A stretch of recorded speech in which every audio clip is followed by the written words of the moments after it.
I know that this is more than a victory of party or person. It is a tribute to the program that was begun by our beloved President, John F. Kennedy.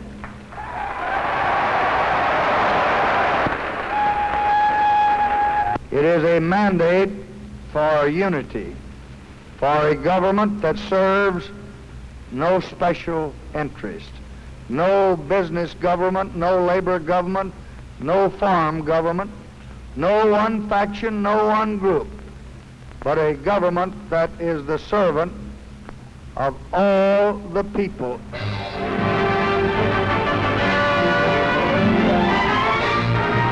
The voice of the people was heard in the land.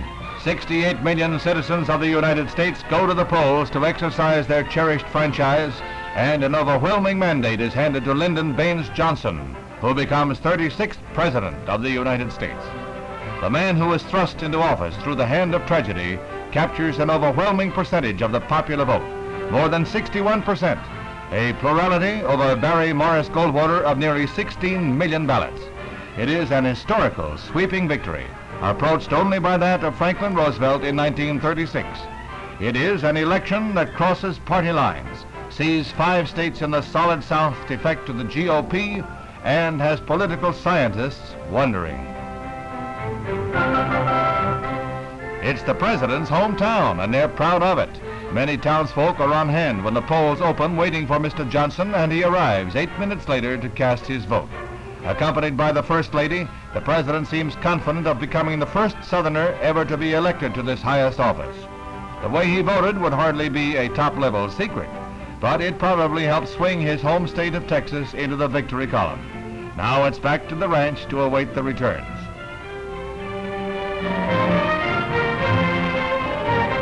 Meanwhile, the other candidate casts his ballot in his hometown, Phoenix, Arizona. Senator Goldwater was up at 5 in the morning chatting with other amateurs on his ham radio, and then he has a wait of more than an hour in line before he votes. Mr. Goldwater said later he split his ticket. Incidentally, a Democrat was elected governor of Arizona. Did the senator help? Later, with the results in, Mr. Goldwater pledged himself to assist the newly elected president in every way he could. Across the nation in New York, there was a senatorial race of national interest. Robert F. Kennedy was on the ballot in opposition to Republican incumbent Kenneth Keating.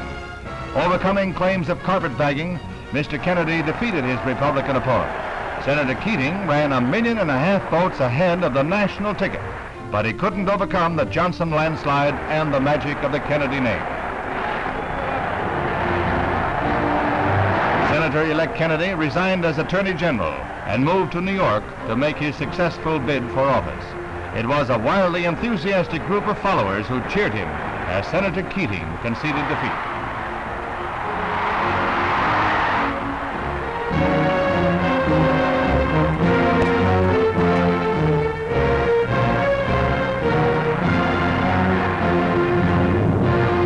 It was another sweep for the Kennedys in Massachusetts.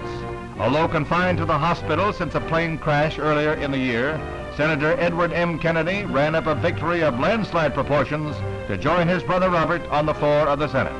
Thus, Ted Kennedy, as he is nicknamed, retains the seat that was once held by his brother, President John F. Kennedy.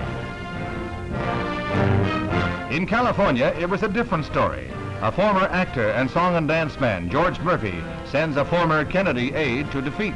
Pierre Salinger resigned as White House press secretary to run for senator, but Murphy, the conservative Republican candidate, won the bitterly contested election. For the first time since 1800, the Capitol looks down on voters going to the booths in Washington. They turn out in droves to cast their first presidential ballots in 164 years. President Johnson takes the 3 District of Columbia electoral votes to add to his victories in 44 of the 50 states. Those 3 votes bring his total in the Electoral College to 486 to Senator Goldwater's 52. Only 270 are needed to elect. As the voters made history in Washington, it was but one chapter of many in this historical election that has made its impact felt around the world. It was the ultimate picture of a great democracy at work. A people choosing the man who would guide their destinies in a troubled world for the next 4 critical years.